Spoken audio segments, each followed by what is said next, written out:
इस कार्यक्रम के पुण्यार्जक हैं ओम प्रकाश जैन, जैन को बेडशीट प्राइवेट लिमिटेड, अहमदाबाद। जय श्री ओम नमः सिद्धेभ्यः। सर्वमंगलमांगल्यं सर्वकल्याणकारिकं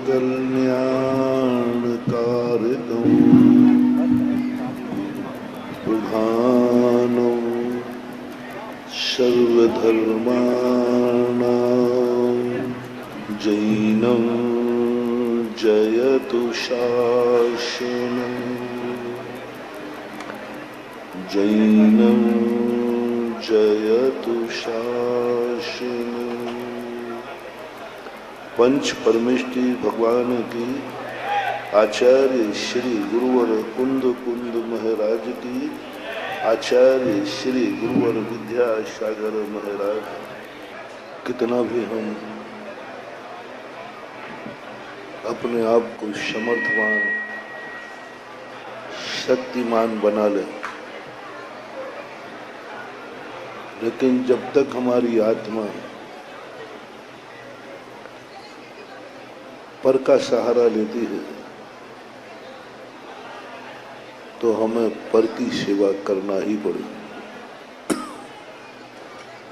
संसार अवस्था में आत्मा बिना शरीर के नहीं रहती। व्यक्ति को हमेशा इस बात का ध्यान रखना चाहिए कि हम दूसरे के बिना नहीं जी सकते हैं। दूसरा हमारा सहयोगी है तो हमें भी उसका सहयोग देना चाहिए। लोग दुनिया से अपने काम कराना चाहते हैं लेकिन दुनिया का काम नहीं करना चाहते। हर व्यक्ति चाहता है कि दुनिया मेरे साथ चले, लेकिन कमी यह है कि हम दुनिया के साथ नहीं चलना चाहते। हर व्यक्ति चाहता है दुनिया मेरे काम आवे, लेकिन यह नहीं सोचते हैं कि हम किसी के काम आवे। बस इसी भूल के कारण से हमारी इच्छाएं रह जाती हैं और हमारे लिए कोई काम नहीं आता। हर व्यक्ति भावना कर रहा है, हर बेटा चाहता है कि माँ बाप मेरे काम आवे, हर भाई चाहता है भाई मेरे काम आवे, हर पति चाहता है कि पत्नी मेरे अनुकूल हो, पत्नी चाहती है पति अनुकूल हो। यहाँ तक तुम उतर आते हो कि तुम चाहते हो भगवान मेरे साथ हो, मेरे लिए गुरु महाराज मेरे लिए साधना करें, मेरे लिए तपस्या करें, मेरे काम आवे। मैं इस चीज को नकार नहीं रहा हूं, मैं ये चिंता व्यक्त कर रहा हूं, फिर तुम्हारी इच्छाएं पूरी क्यों नहीं हो रही? क्यों नहीं भगवान तुम्हारे अनुकूल बन रहा है? जन्म जन्म निकल गए भगवान को अपने अनुकूल बनाते हुए, लेकिन नहीं हुआ। जन्म जन्म निकल गए कि सारी दुनिया मेरे काम आए, लेकिन जब संकट आता है तो कोई भी काम नहीं आता। बुरे दिनों में कोई काम नहीं आता। सारी जिंदगी भर से भावना कर रहे हैं कि माँ बाप मेरे अनुकूल हों, लेकिन नहीं हो पा रहा। माँ बाप अब भावना कर रहा है बेटा मेरे अनुकूल हो जाए। परेशान है कितने माँ बाप। तुमने बेटे को जन्म दिया और आज बेटा ही तुम्हारे अनुकूल नहीं। क्यों? तुम्हारे सारे गृहस्थी तुम्हारे अनुकूल नहीं है। यहां तक कि बुरे दिनों में भगवान गुरु मंत्र तंत्र सब तुम्हारे काम नहीं आते। भगवान काम नहीं आता, जिसको सुनते हैं कि वो सब दीनानाथ है, दुख की हरता है, वही मेरे दुख में काम नहीं आ रहा। किसको पक्षपात का आरोप लगाओ? भगवान ही नहीं सुन रहा है हमारे, गुरु महाराज नहीं सुन रहे हैं हमारे, नमोकार मंत्र काम नहीं कर रहा है। क्या बात है महान भाव, समझो समझो, ऐसा क्या पाप कर डाला जो नमोकार मंत्र भी काम नहीं कर रहा है। कभी कभी लाइलाज बीमारी हो जाती है, डॉक्टर कहते हैं दवाई यही है, इसके अलावा कोई दूसरी दवाई है ही नहीं, लेकिन दवाई काम ऐसा होता है कि नहीं। डॉक्टर कहते साहब कोई दवाई ही नहीं है, यही दवाई है, और आप लोग दवाई लेते हो तुम, और आप क्या कहते हो, डॉक्टर साहब कोई फायदा ही नहीं हो रहा है। और डॉक्टर कहते हैं मैंने पूरा जी जान लगा दिया भैया, मैं क्या करूं। सोचना महानुभाव, जहां नमोकार मंत्र हथियार डाल दे, भगवान असमर्थ हो जाए, गुरु असमर्थ हो जाए, समझ लेना तुमने कोई ऐसा पाप कर डाला है, ऐसा निधत्त निकाचित कर्म कर डाला है, जिसके कारण से आज कोई कार्यकारी नहीं हो पा रहा।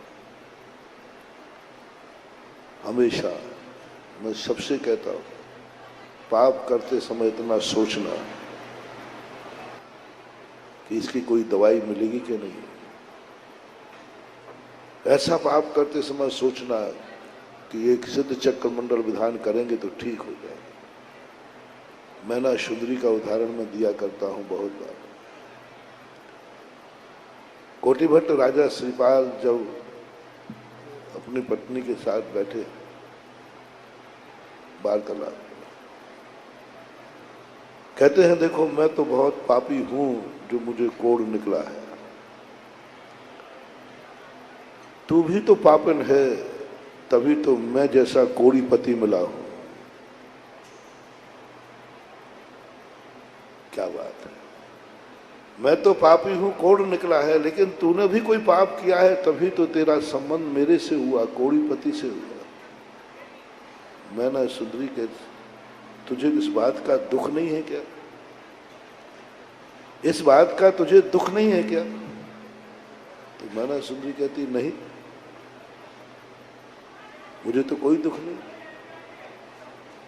तब श्रीपाल कहते हैं कि दुख नहीं है तो तू बता कि मेरे लिए क्या ये पाप कर्म का उदय नहीं है। तो मैना सुंदरी कहती है तुम भी पापी हो, मैं भी पापन हूं, इसमें तो कोई संदेह है ही। पाप मैं भी पापन हूं क्योंकि मुझे आप कोढ़ी रूप में मिले हैं, और तुम भी पापी हो जो तुम्हें कोढ़ निकला, लेकिन मुझे इसका दुख नहीं है, मुझे इसका गम नहीं है। बोले तू पापन कह रही हो, पापी कह रही हो, दुख नहीं है। बोले हाँ, मेरी आत्मा बोल रही है कि ये पाप निधत्त निकाचित नहीं है, ये पाप में बीमारी तो आई है, पक्का है, लेकिन इतना विश्वास हो रहा है कि बीमारी लाइलाज नहीं है। बीमारी तो है, लेकिन बीमारी लाइलाज, कितना संतोष मिलता है, कितना। इतने ही डॉक्टर कह रहे कि चिंता मत करो, इसका इलाज आज असमर्थ हुए। मैना सुंदरी कहती पापी तो हूं, पापन भी हूं, लेकिन लाइलाज पापन नहीं हूं, और तुम भी लाइलाज पापी नहीं हो। जिस दिन मैं भगवान की भक्ति पर उतर आऊंगी, ये पाप क्षय को प्राप्त हो जाए। यानी कुछ पाप ऐसे हैं जो भक्ति से भी नहीं कटते। मैना सुंदर ने कहा कि मैं परीक्षा करूंगा, यदि ये पाप भक्ति से कट गया तो पाप निधत्त निकाचित नहीं था, और नहीं कटा तो फिर जरूर मैं अपने पापों से दुखी हो जाऊंगा। और आप सबको मालूम, आप लोग भी जब पाप कोई करे, आपको क्रोध आवे, गुस्सा आवे, मन बिगड़े, तो थोड़ा सा इतना ध्यान रखना, ये कौन सा स्थान है, ये कौन सा काल है, यहाँ का वातावरण क्या है। अन्य क्षेत्रे कृतम पापम धर्म क्षेत्रे विनश्यति, धर्म क्षेत्रे कृतम पापम वज्र लेपो भवेत, वज्र का लेप बन जाता है। मैं तुम्हें पापों से नहीं बचा रहा हूं, तुम्हें क्रोध से नहीं बचा रहा हूं, तुम्हें भूल से नहीं बचा रहा हूं। मात ऐसी भूल मत कर लेना जहां गुरु का आशीर्वाद भी काम ना करे, ऐसी भूल मत कर लेना जहां भगवान का गंधोदक काम ना करे, ऐसी भूल मत कर लेना जहां शांति धारा काम ना करे, ऐसी भूल मत कर लेना जहां भगवान की भावना भी काम ना करे। ऐसी गलतियां तो होती रही है, होती रहेंगी, लेकिन ऐसी गलती का ध्यान रखें। और ऐसी गलती के लिए कोई ध्यान नहीं रखना, इतना ही ध्यान रखना है जब तुम्हारा मन बिगड़े, गलती हो, ये कौन सा स्थान है, ये कौन सा समय है, किसके बीच में हम बैठे हैं, बस इतना सा ध्यान रख लेना। बाकी सारी गलतियों की दवाई मेरे पास है। हर अपराध की जमानत मैं लूंगा तुम्हारी, बस जहां जमानत ली जाती है वहीं मजिस्ट्रेट के सामने गड़बड़ मत कर देना, नहीं तो उसकी कोई जमानत नहीं। दुनिया में कोई अपराध करके आओगे जमानत मिल जाएगी, लेकिन अदालत में ही गलती कर दोगे तो फिर मैं कुछ नहीं कर पाऊंगा। नमोकार मंत्र कुछ नहीं कर पाएगा। मैं बहुत सारे लोगों से कहता हूं जो मंदिरों को लेकर कषाय करते हैं, मंदिरों को लेकर राग द्वेष करते हैं, जो पंचकाणक में विधान आदियों में राग द्वेष करते हैं, उनसे मैं सदा कहता हूं मत करो रे, मत करो। मेरी आत्मा कांपती है, गलती तुम करते हो, कांपता मैं हूं। भूल तुम करते हो, भक्त करता है, कांपता मैं हूं, क्योंकि मैं इसका फल जानता हूं। कल आएगा रोता हुआ मेरे पास और मैं असमर्थ हो जाऊंगा। मैं बहुत समर्थ हूं, मैं बहुत शक्तिमान हूं, मैं बहुत समर्थ हूं, मैं बहुत शक्तिमान हूं। मेरी एक एक रोम में शक्ति है, क्योंकि मुझे अपने जिनेन देव पर विश्वास है। मेरी शक्ति तपस्या की नहीं, साधना की नहीं, मुझे प्रभु पर बहुत विश्वास है। ये मेरी शक्ति है, मेरी ताकत है। मेरी आंखों में इतनी शक्ति है क्योंकि इन आंखों में जिनेन देव बसा हुआ है। इसलिए मेरी आंखों में ताकत नहीं, लेकिन मेरी आंखें बहुत ताकतवान है, क्योंकि इस आंखों में कौन बसा है? मेरे बहुत सब कुछ है, क्योंकि मेरी श्रद्धा है। मुझे अपने हाथ से गंधोदक पे शांति धारा पर बड़ा विश्वास है। बड़ी शांति धारा में बड़ी ताकत है, क्योंकि मुझे जिनेन देव पर विश्वास है।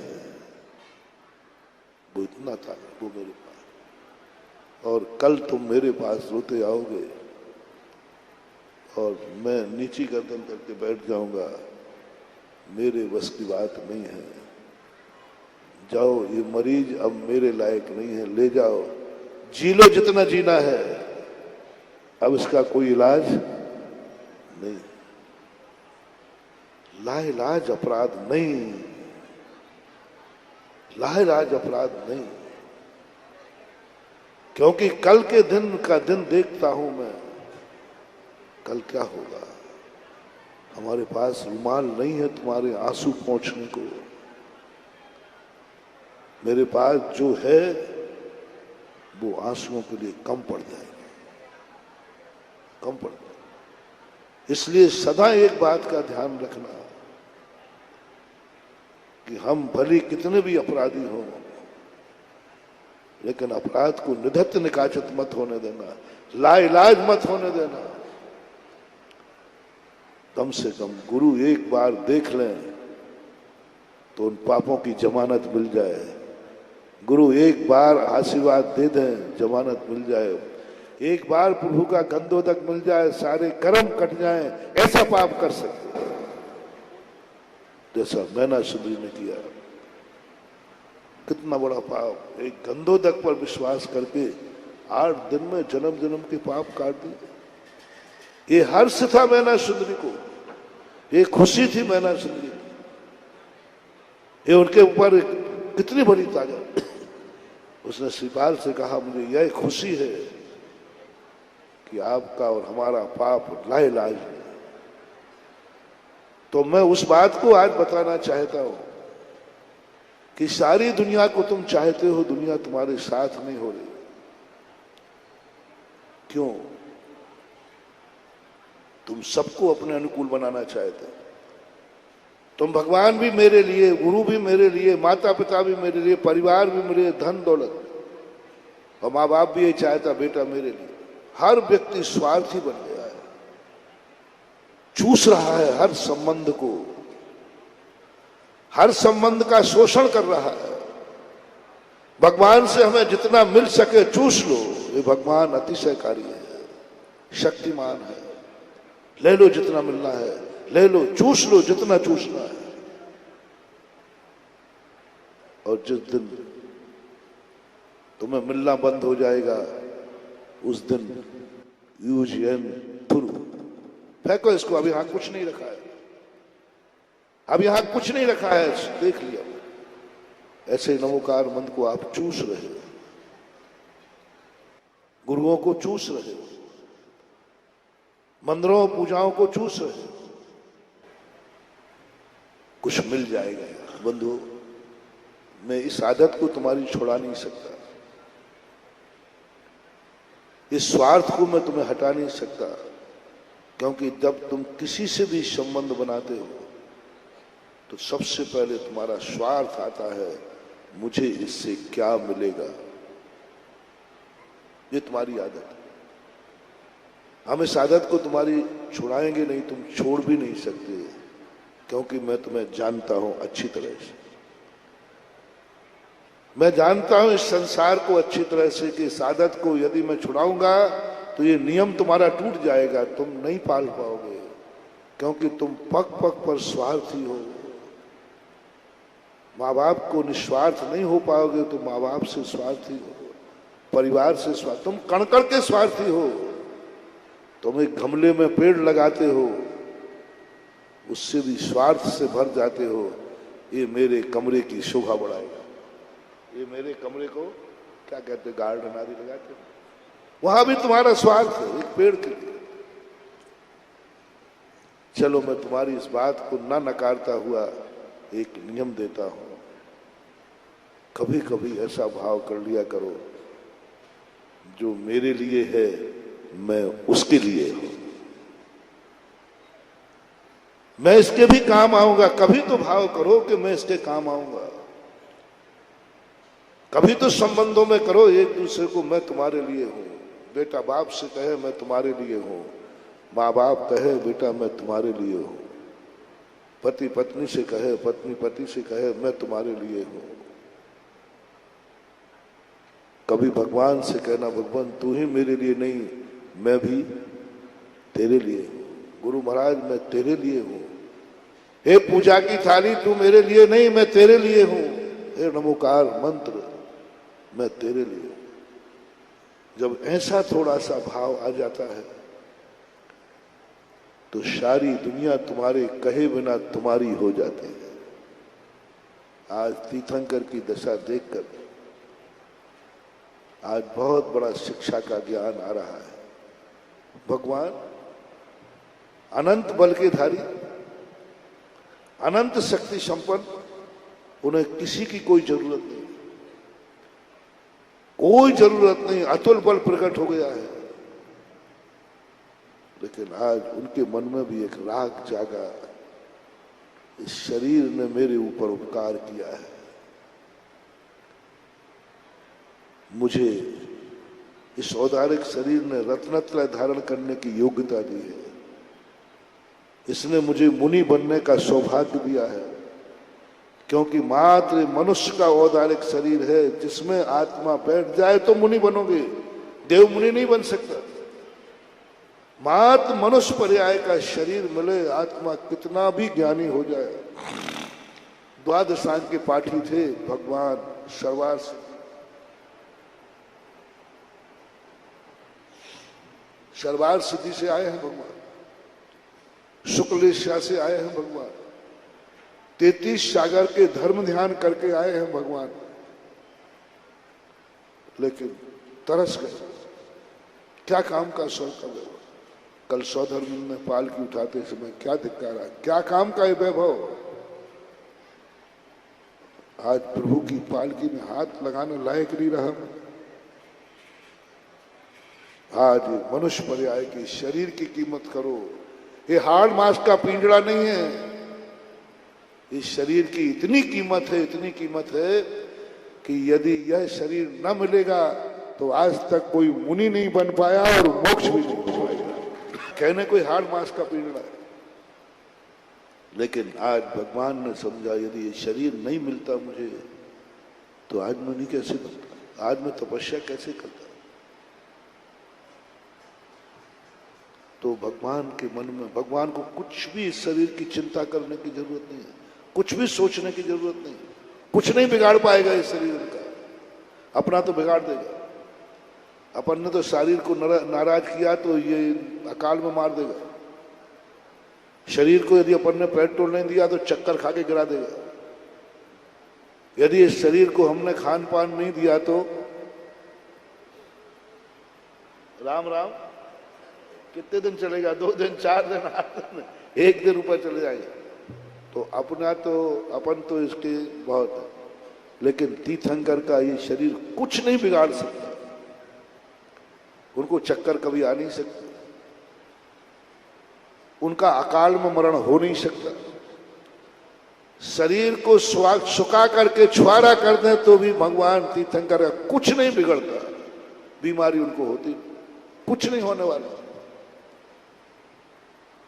फिर भी प्रभु ने इस शरीर के साथ दादागिरी नहीं की, शरीर का शोषण नहीं किया। आज 6 महीने बाद शरीर की तरफ जब देखा तो शरीर सूख करके छुआरा हो गया था। 6 महीने से इसको खाने पीने नहीं मिला था। भगवान के मन में संभवतः आया होगा ऐसा शरीर बेचारे ने क्या बिगाड़ा है जो वो इतना नहीं। तू मेरे काम आया है, तूने मुझे रत्नत्र दिया है, चल मैं भी तुझे कुछ दिलाता हूं। और आज वो इस शरीर को दिलाने के लिए निकल रहे हैं। साधु आहार अपने लिए नहीं करता है, इस शरीर के लिए करता है, क्योंकि इस शरीर का मेरे ऊपर बहुत उपकार है, बहुत एहसान है इस शरीर का।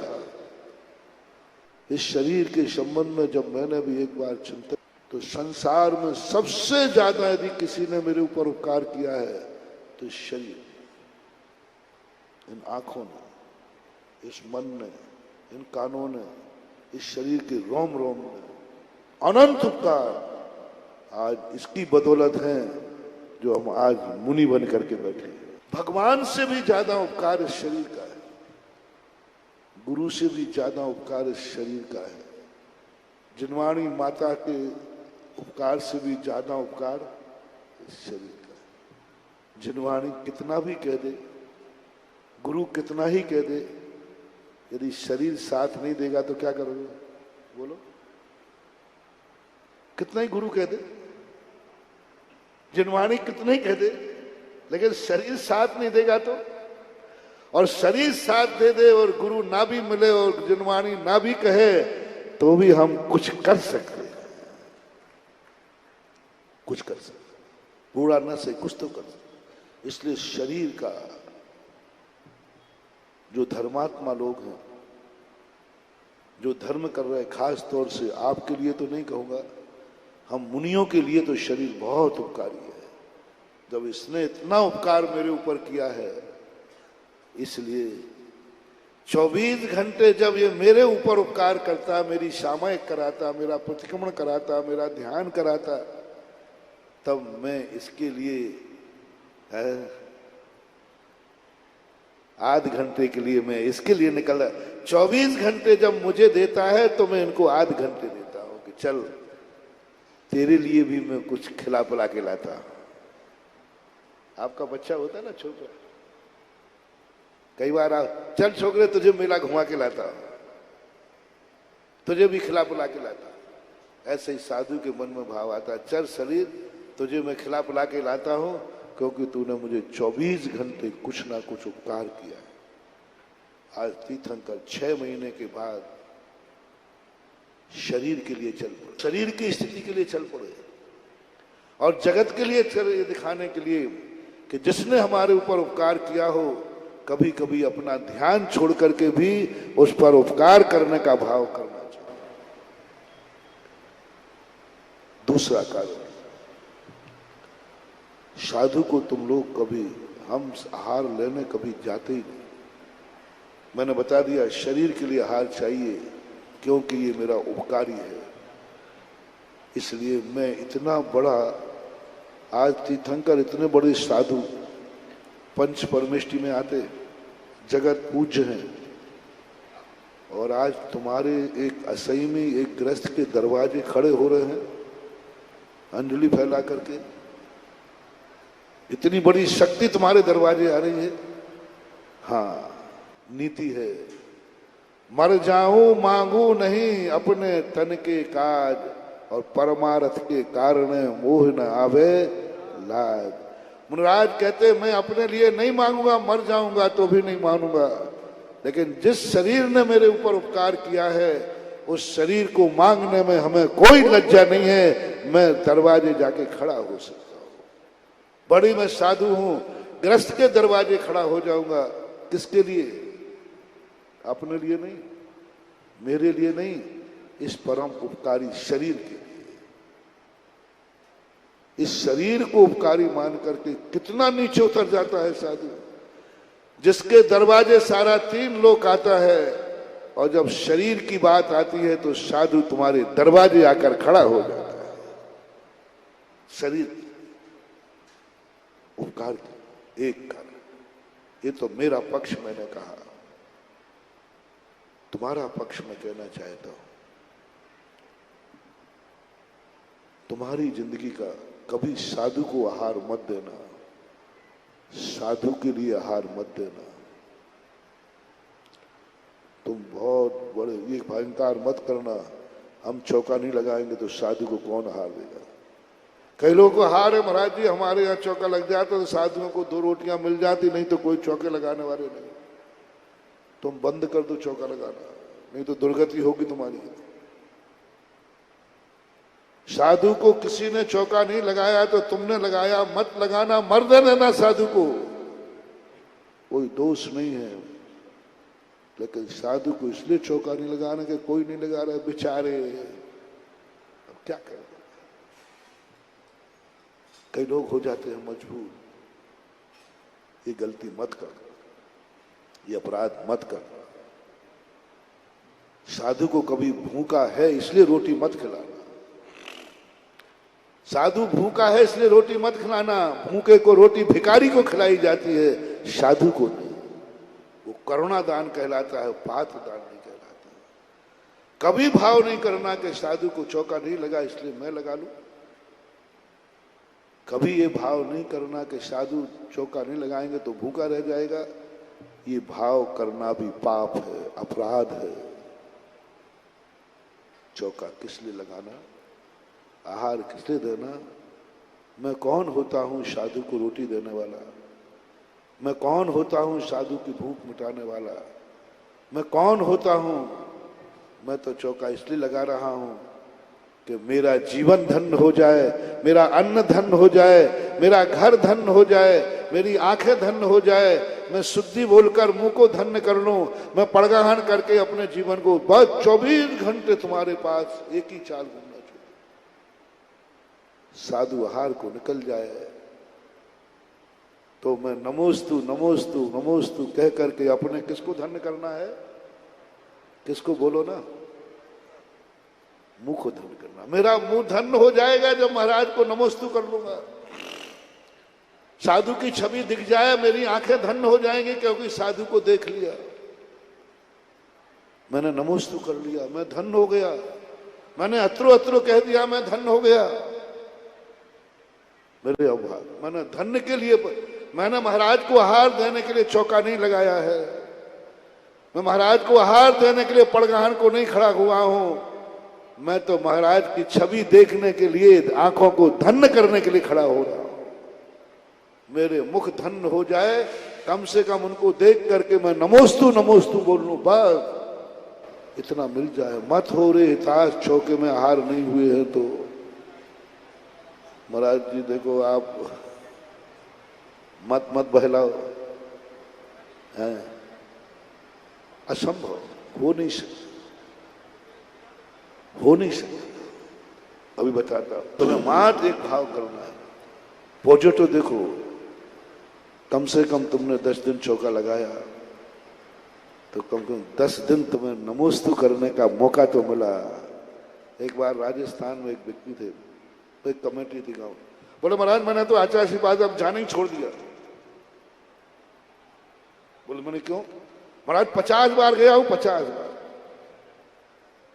एक बार आचार्य श्री ने देखा तक नहीं, बोले तक नहीं, मेरी सुनी तक नहीं, आशीर्वाद तक नहीं दिया, और हम उनको लेने गए, वो आए तक नहीं।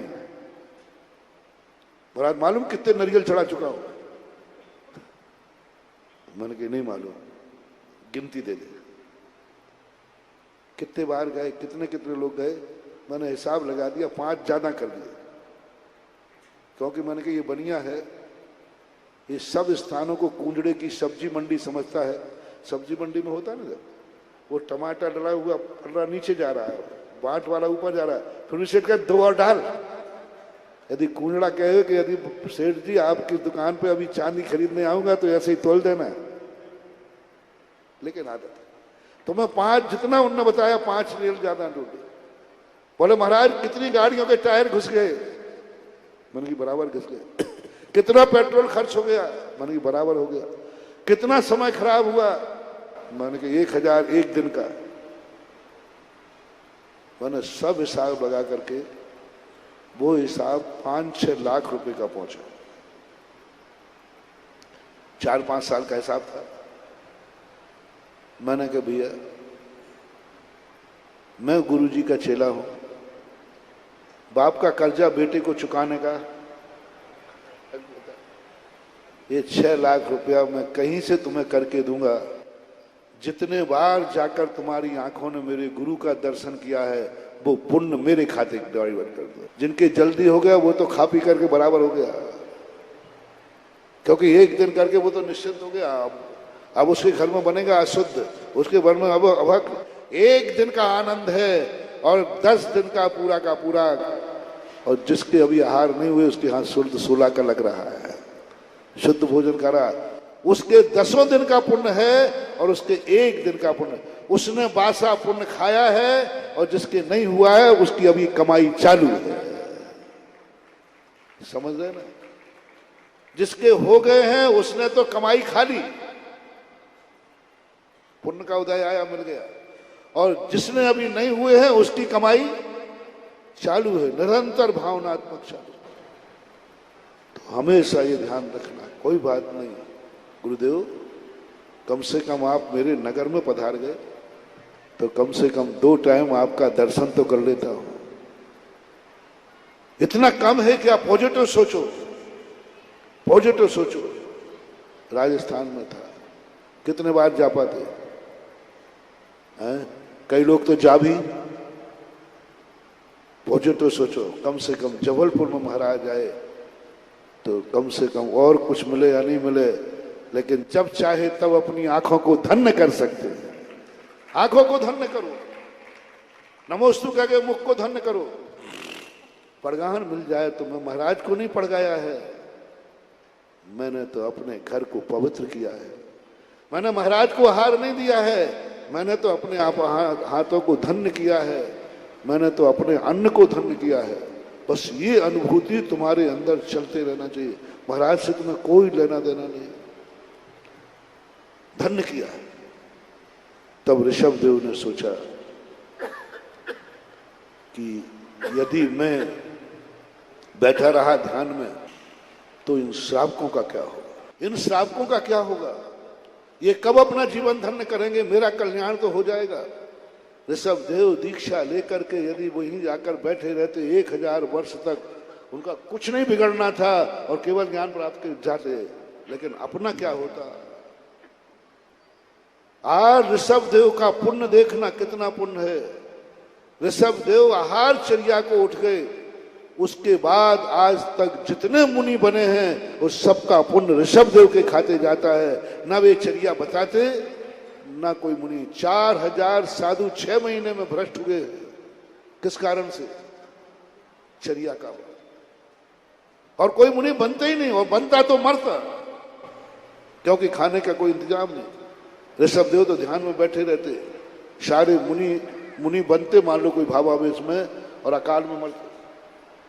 कितना उपकार। मैं तो यही सोचता हूं, पुण्य और पाप क्रिया में ज्यादा पुण्य पाप नहीं है, उस पुण्य और पाप क्रिया का फल कितना है।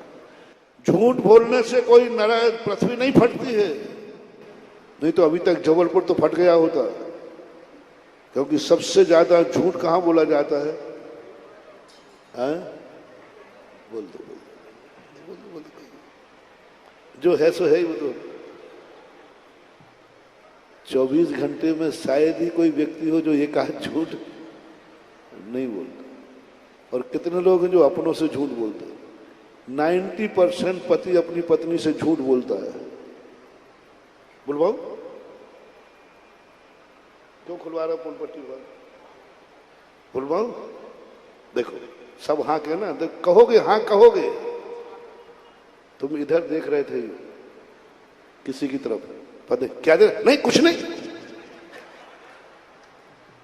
नहीं नहीं कुछ नहीं। अब सरासर मालूम है कि तुम क्या देख रहे थे, और क्या निकला? तो कुछ नहीं, कुछ नहीं, कुछ नहीं। सबसे ज्यादा बेटा मां से झूठ बोलता है, और सबसे ज्यादा मां बेटे से झूठ बोलती है। बाबा ले गया, ले गया कि नहीं? बाबा कहां है? पृथ्वी क्यों नहीं फटी? नहीं फटी। राजा वसुदेव ने एक झूठ बोला, पृथ्वी फट गई, सिंहासन से चला गया। मैंने सर एक झूठ बोल, जिंदगी में एक बार बोला है। आप लोग तो बार बार बोलते हैं, जिंदगी में एक बार झूठ बोला, पृथ्वी फट गई। सवाल झूठ का नहीं था, वो झूठ कितना प्रमाणिक था। उस झूठ के बोलने पर आज तक बकरे कट रहे हैं, और जितने बकरे कट रहे हैं उतना पाप उस राजा को लगा, इसलिए पृथ्वी फटी। इसलिए झूठ बुरा नहीं है, झूठ किसने बोला है? ये तो उदाहरण दे रहा हूं। आज ऋषभदेव की कल्पना करो, आहार को निकलेंगे, कितना पुण्य। आज तक करोड़ों अरबों मुनि बन गए ऋषभदेव की बदौलत। उन्होंने एक मार्ग दिखा दिया, जगत कल्याणी हितकारी। हम जैसे मुनिराजों का तो क्या होता है? पंचम काल में तो कोई मुनि बनता नहीं, और बनता तो मरता काल में। अपन तो बनते नहीं, क्योंकि मरने के लिए कोई मुनि बनेगा क्या? धन्य है प्रभु ऋषभदेव, आपके अनंत उपकार। हम जैसे हीन, हम जैसे शक्तिहीनों को भी आपने कुछ नहीं बिगड़ता था। आज भगवान आहार को उठ रहे हैं, मात्र हम जैसे तुच्छ शक्तिहीन साधुओं की दया करने के लिए निकल रहे हैं। जनता कहीं लांछन न लगा दे, भगवान तो मुनि बने थे, वो आहार को नहीं निकले, तुम आहार को क्यों निकल रहे? इसका अर्थ है तुम मुनि नहीं हो सकते। ये लांछन आएगा कि नहीं? हाथ, क्योंकि अपन लोग निकलते हो, कोई भगवान निकलते ही नहीं। तुम लोग कहते कि नहीं ये गलत है। ये सब जो बड़े लोगों की महानता होती है, जब कोई कार्य छोटों से करना अनिवार्य होता है, उनको करना जरूरी नहीं होता है। छोटों की लाज बचाने के लिए वो भी छोटे बन जाते हैं। हम लोगों की लाज बचाने के लिए आज प्रभु इतने छोटे बन गए, कैलाश पर्वत से उतर करके अयोध्या की तरफ आ गए। कितना पुण्य। मैं तो इसके जब चिंतन किया आहार चर्या पे, मैंने कि प्रभु आपका पुण्य कितना है। तो मैं तो यही मान रहा हूं प्रभु आप अपने लिए आहार को नहीं उतर रहे हैं, हम जैसे शक्तिहीन मुनियों के ऊपर दया करके आहार को उतर रहे हैं। मैं तो यही कहता हूं धन्य है प्रभु आपका अनंत उपकार, आप अपने लिए आहार को उठे ही नहीं। बस यही स्थिति में आपसे कहना चाहता हूं महानुभाव, आज मैंने सब कुछ प्रभु को, मेरे मन में भाव भी नहीं आ रहा है कि प्रभु अपने लिए हार को उठ रहे हैं। मुझे तो ये लग रहा है कि मेरे लिए उठ रहे हैं, क्योंकि वो मुझे बहुत चाहते हैं। कौन व्यक्ति अपने लिए कुछ कर सकता है? मुझे तो ये बन रहा है, मैं अपनी बता दूं, एक कोड़ा कोड़ी सागर वर्ष पहले ऋषभ देव आहार के उठे हैं। मैं कहता हूं मेरे लिए उठे हैं, क्योंकि मुझे बहुत चाहते हैं, बहुत चाहते हैं। वो मेरे लिए कुछ भी कर सकते हैं। वो जानते हैं कि ये अपना आहार के रत्नत्रय पालन नहीं कर पाया, काल में मरेगा, तो उन्होंने कहा बेटा ऐसा नहीं करना, मैं उठ के दिखाई देता हूं। वो मेरे लिए उठे थे, मेरे लिए उठे थे, क्योंकि वो मुझे बहुत चाहते हैं। तुम सोचते हो कि मैं आदिनाथ को जानना चाहता हूं? नहीं, तुम भूल कर रहे हो। मैं तो कुछ नहीं चाहता हूं जितना वो मुझे चाहते हैं। मैं तो आज उनको चाह रहा हूं, वे तो एक कोड़ा कोड़ी सागर वर्ष पहले चाह लिया था कि पंचम काल का फल ये मुनि होगा। मैं तो आज चाह रहा हूं, आज चाहता हूं। शास्त्रोदय तीर्थ क्षेत्र के आदिनाथ को मैं नहीं चाहता हूं, शास्त्रोदय के आदिनाथ मुझे बहुत चाहते, बहुत चाहते, इतना चाहते हैं, इतना चाहते हैं, इतना चाहते हैं, इतना चाहते हैं। ऐसे पंच कल्याण के व्यस्त समय में भी प्रतिदिन मुझे दर्शन देने हनुमान काल बुला लेते। प्रतिदिन जा रहा हूं, मन थक नहीं रहा। बहुत बार मन आया इतना कार्यक्रम में, क्यों न आदिनाथ कहते आजा, कम हियर, कम हियर, आजा। जितने दिन है उतने दिन लूट ले आनंद मेरा, जितने दिन है ले ले आशीर्वाद, भर जाए एनर्जी से। जब भीम समुद्र के अंदर फेंक दिया दुर्योधन ने, वैष्णव दर्शन के अनुसार नीचे पहुंचता है, पूरी कहानी नहीं सुना। जो वहां पर जो शेष नाग था, जो देवता थे, उन्होंने सारी कहानी सुनने के बाद कहा भीम तेरे साथ ऐसा हुआ, ले ये अमृत है, एक कटोरे में 10 हाथी का बल है, जितने कटोरे पी सके पी जा। भीम खीर खाई और भूखा प्यासा तो था ही, खीर तो खानी थी, लेकिन पानी 7 कटोरे डकार गया पट्टा। कितने हाथी का बल? 70 हाथी का बल लेके निकला। मुझे भी शास्त्रोदय तीर्थ क्षेत्र के आदिनाथ ने कहा बेटा एक दिन भी मत चूक, आजा ले ले, जितना पीना है पी जा, जितनी शक्ति चाहिए ले ले। मुझे तो आज आदिनाथ का दर्शन करते ये लगा कि प्रभु मैं तो कुछ भी नहीं चाहता हूं जितना तुम चाहते हो। मुझे ऐसी भयंकर गर्मी में इतनी शक्ति दे दी कि मैं प्रतिदिन तेरे पास आ रहा हूं। मैंने ये नहीं कहा भगवान देखो मैं तुम्हें कितना चाहता हूं, समझ रहे ना आप? देखो मैं तुम्हें कितना चाहता हूं भगवान, देखो सोचो कोई है ऐसा साधु के पंचकलना गोल बाजार में हो, गर्मी का समय हो और प्रतिदिन तेरे दरवाजे आवे, देखो मैं कितना चाहता हूं। मुझे ये भाव नहीं है। मैंने तो कहा भगवान तुम मुझे इतना चाहते हो, अब पता चला मुझे इतना चाहते हो। ऐसी भयंकर गर्मी, गोल बाजार 2.5 किलोमीटर दूर, 2.5 जाना 2.5 आना, और गर्मी में शक्ति हर साधु की कमजोर रहती है, फिर भी आपने इतनी शक्ति मुझे दे दी, इतनी शक्ति दे दी, और इतना शक्ति देकर मुझे प्रतिदिन बुला रहे हो। जरूर आप मुझे बहुत चाहते हो। दर्शन देना ही, दर्शन करने का महत्व नहीं है महानुभाव, दर्शन देने का महत्व। वो दे रहे हैं, हमें शक्ति दे दी इतनी, मैं होके आ जाता। कल थोड़ा सा पैर डगमगाया कि कल नहीं जाऊं, एक सीढ़ी रुक गया मैं।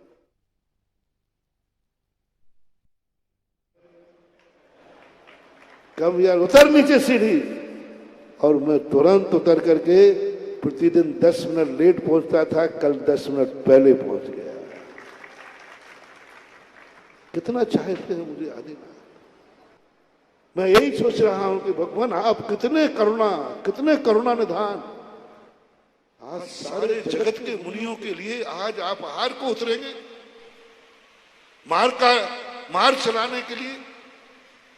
आप लोगों से मेरा कहना है महानुभाव, जब मुनिराज तुम्हारे नगर में आए तो ये मत सोचना, ये सोचना कि ये मेरे लिए कितना चाहते हैं। हजारों लोगों के स्थानों से निमंत्रण छोड़ करके मेरे घर आ गए, मेरे दरवाजे आ गए, मेरे नगर में आ गए। इसका अर्थ है जबलपुर वालों को कितना चाहते हैं महाराज।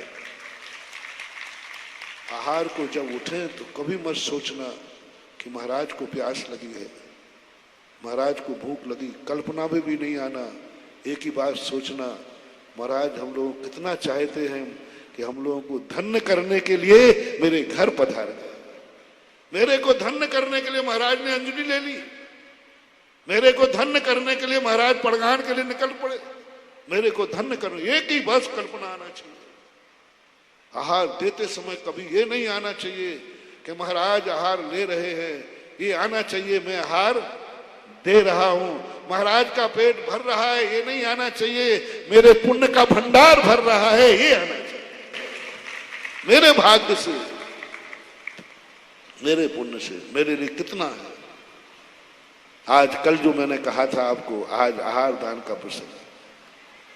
आचार्य श्री ने आपको कितना चाहते हैं। मैं तो कहता हूं पूरे संसार में सबसे ज्यादा आचार्य श्री चाहते हैं तो जबलपुर को।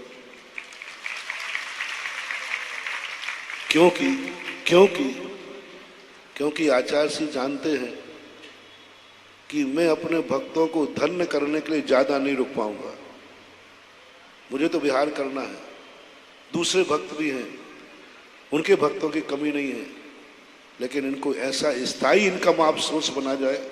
बाप होता ना, बाप क्या करता है, ये सोचता है कि मैं बेटे को कितना दे पाऊंगा, बेटे को ऐसी कला सिखा जाऊं जिससे इसका स्थायी इनकम आप सो जाए। करोड़पति भी बाप हो, करोड़ की संपत्ति देने के बाद भी संतुष्ट नहीं है, क्योंकि इसका इनकम आप सोर्स तो और छोटा सा भी है, और बेटे का स्थायी इनकम आप सोर्स हो जाए तो कोई बात नहीं, मैंने कुछ दिया या नहीं दिया, लेकिन ये कमा के खा लेगा। बहुत संभव ऐसा ही मैं जबलपुर पहुंचू या ना पहुंचू, लेकिन उनको जबलपुर वालों पर ऐसी कृपा आई कि 28 शुल्लक सौंप गए। बोले लो प्रतिदिन कमाना, प्रतिदिन खाना, आराम से कमाओ खाओ, जीवन को धन्य करो। ये 28 शुल्लक बता रहे हैं कि तुम्हें कितना चाहते हैं आचार्य श्री।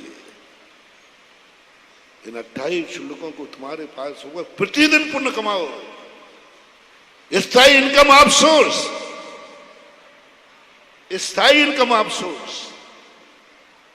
जब तुम्हारे घर में कोई वृत्ति हो जाए, त्यागी हो जाए, महानुभाव अपने आप को धन्य मानना। मैंने कितने पुण्य किए हैं कि हमारे घर में त्यागी वृत्ति है, स्थायी इनकम आप सोर्स पुण्य कमाने का।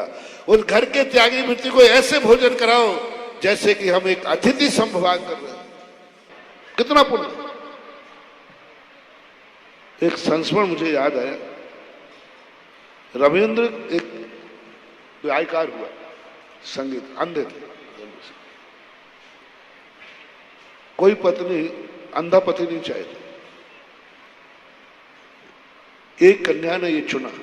उससे जब इंटरव्यू लिया, पेपर में पढ़ा था मैंने, उसने कहा कि मैंने शास्त्रों में पढ़ा है कि अंधों की सेवा करो, अंधों की सेवा करो, बड़ा पुण्य करो। तो मेरे कितने भाग्य हैं कि मेरे घर में 24 घंटे एक अंधे हैं जिनकी सेवा करके मैं अवभाग्य मानती हूं। धन्य मान करके उसने जब शादी के बाद पूछा कि आपने अंधे से क्यों किया, बोले मेरे एक ही भाव आया, मैंने तो इनको अंधा किया नहीं है और अंधा करने का भाव नहीं था।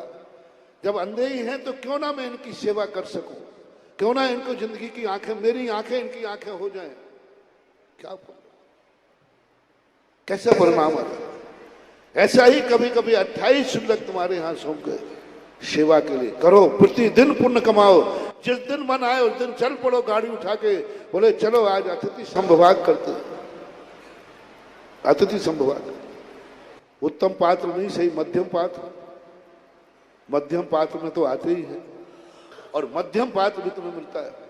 और आज सबसे बड़े, आज का ये पंच कल्याण की सबसे बड़ी सफलता, आज भारत में सबसे बड़ा दान दिया है जबलपुर के उन श्रेष्ठियों ने।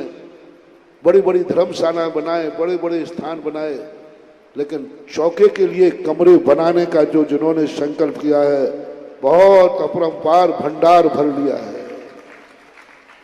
जिन्होंने चौके के कमरे बोले, मात चौके के लिए, मात साधुओं के हार के लिए। तुम ये मत बोलना महानुभाव कि मैंने महाराजों की चौकी के लिए कमरा बनाया। तुम तो ये बोलना संसार में सबसे पहले मैंने अपने धन का सदुपयोग किया है। मेरे बनाए हुए मकान में क्षुल्लक जी हार करेंगे, महाराज जी हार करेंगे। मेरा जीवन धन्य है, और उस धन्यता के कारण तुम्हें ऐसी अनुभूति हो। आज ये पंचकल्याण सफल हुआ जो मुझे ऐसे दान करने का मौका मिला, और ऐसी प्रतिभा स्थली। चिंता मत करना, ये प्रतिभा स्थली जितने तुम स्कूल खोल रहे हो, एक दिन इनका रेट बढ़ने वाला है।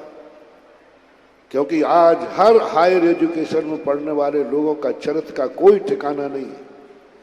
तुम जिस बच्चे से शादी करते हो, जरूरी नहीं कि वो बच्चा तुम्हारे को चाहता, पता नहीं कितनों को चाहता है। जिस बेटी से शादी कर रहे हो, जरूरी नहीं कि वो तुम्हारी ही हो। ये संदेह के बीज बो रहे हैं। हर बच्चे को, उस बच्ची की शादी करते समय परिवार सोचते हैं, जिसको मैं कुंवर साहब बना रही हूं, कहीं इसके किसी और से संबंध हो। और हर बहू लाने के पहले सोच रहा है कि बच्ची कहीं गड़बड़ तो नहीं है, क्योंकि सबको इस पढ़ाई पर शक। आज की आधुनिक जो पढ़ाई हो रही है उस पर सबको शक हो रहा है कि कॉलेजों में पढ़ने वाली बेटी कहां तक सुरक्षित रहेगी, बेटा कहां तक सुरक्षित रहेगा। जब ये शक का ब्यौरा 50% से ऊपर हो जाएगा, उस समय लोग कहेंगे हमारे घर में बहू आएगी तो वही जो प्रतिभा स्थली में पड़ी हुई है, क्योंकि वो सुरक्षित है, संरक्षित है, संस्कारित है। लोग मांग करेंगे, वो करेंगे मांग, क्योंकि कल इनकी कीमत बढ़ जाएगी। इसी प्रकार धर्मात्माओं की धीरे धीरे कीमत बढ़ेगी, चिंता मत करो। लेकिन तुम उस धर्म को जीवित रखोगे तब ना। जब भी दयोदय में कोई आवे, कोई ये ना कह देवे कि यहाँ साधुओं को रहने की व्यवस्था नहीं, आहार की व्यवस्था नहीं। जो अभी 2 महीने 1.5 महीने पहले हुआ, मात्र साधु आए थे कई महीनों यहाँ रुकने के लिए, दयोदय में रुकने के, मात्र इस कारण से कि वहाँ चौके की व्यवस्था स्थान के कारण से उनको विहार करना। कितना बड़ा दोष हुआ है। और अब कल से जो तुमने बोला है कितना बड़ा, सारे लोगों से मेरा कहना है, कमेटी से कहो कि दिवाली के पहले पहले ये तैयार होना चाहिए, वर्षों तक नहीं लगाना। दातार लोग दुनिया का पैसा रोक लेना, लेकिन दयोदय की आहारशाला का बहुत बड़ा काम करके। और अभी जितने लोग रह गए हैं वे अपने अवभाग्य माने। ये क्षुल्लक कोई साधारण क्षुल्लक नहीं है। मैंने पहले ही कहा, कल कहा, जबलपुर के एक एक व्यक्ति को तुम जानते हो, कितना बड़ा त्याग किया, कितना बड़ा बलिदान किया। कौन छोड़ता है करोड़ों की जायदाद इस कलयुग में? कौन छोड़ता है अच्छा फलता फूलता परिवार, बेटा बहू से हरा भरा परिवार? कौन छोड़ता है आज सुख सुविधाओं की, भोग विलासिताओं को? कौन छोड़ता है? भोग विलासिता पाने के बाद भोगने का भाव आता है। अच्छा परिवार मिलने के बाद उसको छोड़ने का भाव नहीं आता है। लेकिन आप सब कुछ जानते हैं कैसे कैसे लोगों ने, घर में कोई निकाल नहीं दिया गया है, घर में कोई बुरे नहीं थे, सारा परिवार इनको प्राणों से प्यारा है, चाहते, सब कुछ चाहते थे। लेकिन मात्र एक आत्म कल्याण के धर्म मार्ग के लिए पुण्य को ठुकराया है, पाप को नहीं। पाप कर्म को ठुकरा करके जो आते हैं मैं उसे धर्मात्मा नहीं मानता हूं, और जो पुण्य कर्म के फल को ठुकरा के आते हैं वे हैं सही धर्मात्मा। पुण्य कर्म को ठुकरा के मार्ग पर चले जाते, तो सब लोगों को एक ऐसा अवभाग्य मानना चाहिए महानुभाव, ये 28 शुल्लक तुम्हारे कल्याण के लिए है, तुम्हारे जीवन को धन्य करने के लिए है। जब भी त्यागी वृत्ति को भोजन की तरफ आवे, मत सोचना कि ये भूखा है, यह सोचना कि जरूर किसी का आज कल्याण होने वाला है, तभी तो साधु ने नगर की तरफ मुख किया। इस कार्यक्रम के पुण्यार्जक थे ओम प्रकाश जैन, जैन को बेडशीट प्राइवेट लिमिटेड, अहमदाबाद।